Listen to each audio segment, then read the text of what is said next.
प्रजापति दक्ष ने भव्य यज्ञ का आयोजन किया है तो मां सती यज्ञ में जाने के लिए उत्साहित हो गई, तैयार हो गई। पिता दक्ष से पूछा, पिताश्री, आपने तो सभी देवी देवताओं को यज्ञ में निमंत्रित किया है, परंतु आपने आपके जमाई और मेरे पति परमेश्वर भगवान शिव जी को यज्ञ में निमंत्रित क्यों नहीं किया?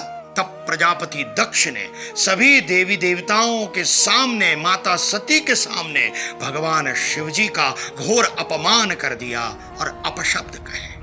अपने पति परमेश्वर भगवान शिव जी का अपमान माता सती सहन नहीं कर पाई और यज्ञ कुंड में उन्होंने स्वयं की आहुति दे दी। उसी समय भगवान शिव क्रोधित होकर अवतरित हुए और देवी सती की छाया शरीर को कभी सिर पर, कभी हाथ में, कभी कंधों पर धारण कर तांडव नृत्य शुरू कर दिया। तांडव से समस्त सृष्टि का विनाश न हो, इसलिए भगवान विष्णु ने सुदर्शन चक्र चलाकर उस छाया देह के 51 भाग कर दिए और वो भाग जिन जिन स्थानों पर गिरे उस प्रत्येक स्थान पर एक दिव्य ऊर्जा स्रोत की निर्मित हुई और 51 शक्तिपीठों का निर्माण हुआ।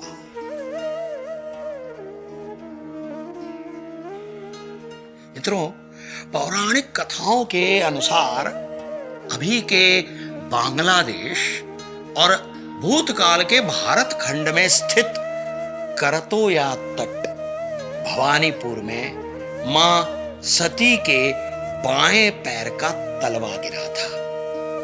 यहां शक्ति अपर्णा और भैरव वामन के रूप में प्रत्यक्ष विराजमान है। देवी मां के भक्तों को इस शक्तिपीठ पर जाने के लिए वीजा लेना पड़ता है। मित्रों, प्रत्येक देवी भक्त की कामना ये होती है, इच्छा होती है कि वो भी मां अपर्णा सहित इन सभी 51 शक्तिपीठों के दर्शन करे और वहां की ऊर्जा का आनंद प्राप्त करे।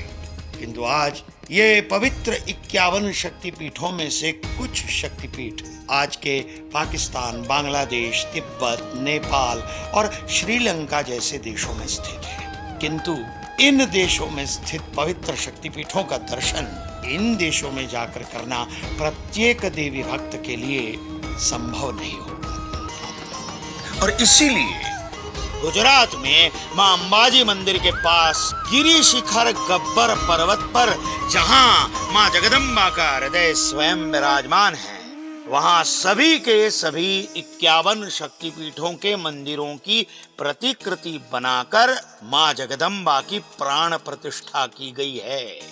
यहाँ सभी मंदिर केवल शक्तिपीठों की प्रतिकृति नहीं, अपितु यहाँ के शक्तिपीठों की पूजन विधि भी मूल शक्तिपीठों की पूजन विधि के अनुसार ही की जाती है। देर किस बात की? चलो अंबाजी मां के हृदय के पास, चलो गुजरात पवित्र यात्रा धाम विकास बोर्ड और गुजरात टूरिज्म आपकी प्रतीक्षा कर रहा है। चलो अंबाजी, जय अंबा।